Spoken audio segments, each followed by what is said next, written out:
Welcome to The Explainer. Today, we're diving right into a book that maps out what might be the single biggest challenge of our century. The core argument is that we're at an absolutely critical turning point, facing a new generation of technology that promises immense power, but also carries existential risk. This is the central warning in Mustafa Suleyman's The Coming Wave. And you have to remember who's saying this. As a co-founder of the pioneering AI lab DeepMind, Suleyman is arguing from the inside that we are facing a kind of technology that's going to completely redefine our world. The book's central idea is this. We're not just dealing with a new gadget or some cool app. No, we're facing a massive, unstoppable wave of technology, a force of nature as powerful as a tsunami. So what exactly is this wave? Well, it isn't just one thing. It's a convergence, a collision, of two revolutionary forces, artificial intelligence and synthetic biology. Think about that for a second. We are, for the very first time, simultaneously learning to engineer intelligence and to engineer life itself. That's huge. Now, this isn't humanity's first technological wave, right? We've had the printing press, electricity, the internet. New technologies always spread. The difference this time, and this is the crucial point the book makes, is speed. The pace of this new wave is unlike anything we have ever seen before. And you can literally see that acceleration here. Each wave just gets faster. The telephone took decades to reach millions of people. The smartphone, by contrast, reached 2/3 of the entire planet in just a few years. The book calls this blistering pace hyper-evolution. Okay, so if this wave carries so much risk, why can't we just build a seawall? Why can't we just contain it? Well, the book argues that trying to do that is nearly impossible. It's because of these four powerful, deeply human incentives that act like immense currents pushing this wave forward.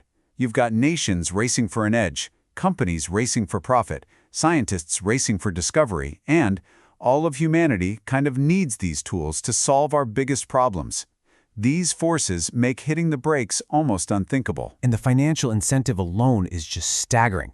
Some analysts, like PwC, are predicting AI could add over $15 trillion to the global economy. Others think the total opportunity is closer to $100 trillion. With that kind of money on the table, development becomes a near certainty. And this is really where the comparison to nuclear technology just breaks down. Building a nuke is physically massive, it's incredibly expensive, and that makes it, relatively speaking, easier to control. But the core of this new wave? It's digital. It's cheap. Code can be copied endlessly. When a powerful AI model from Meta leaked, it was running on consumer laptops within days.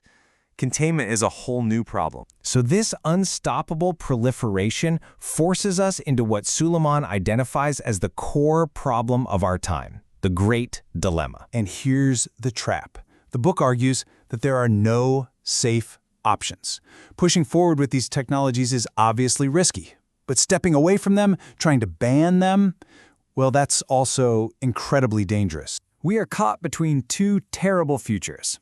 On one side, if we have uncontained openness, it could lead to catastrophe. We're talking engineered pandemics, rogue AIs, that kind of thing.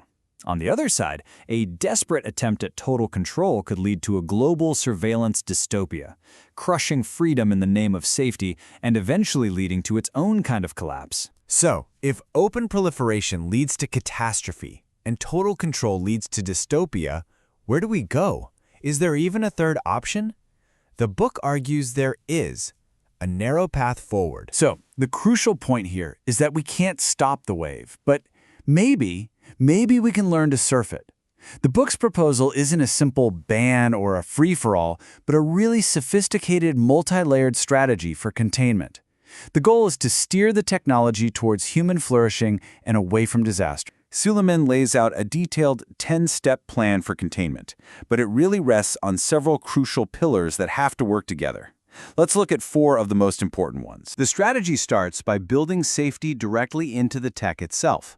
At the same time, we have to leverage critical choke points, like the handful of companies making advanced AI chips, to slow the pace and buy us time. And with that time, we can create robust independent audits to check for dangerous capabilities before they're released. And of course, none of this works unless it's all coordinated through global alliances and treaties. Suleyman is brutally honest about how difficult this will all be. He acknowledges that, on the surface, true containment seems impossible given all those incentives we talked about. And yet, the alternative is unacceptable. So we have to make it possible. This isn't a problem we solve once and for all.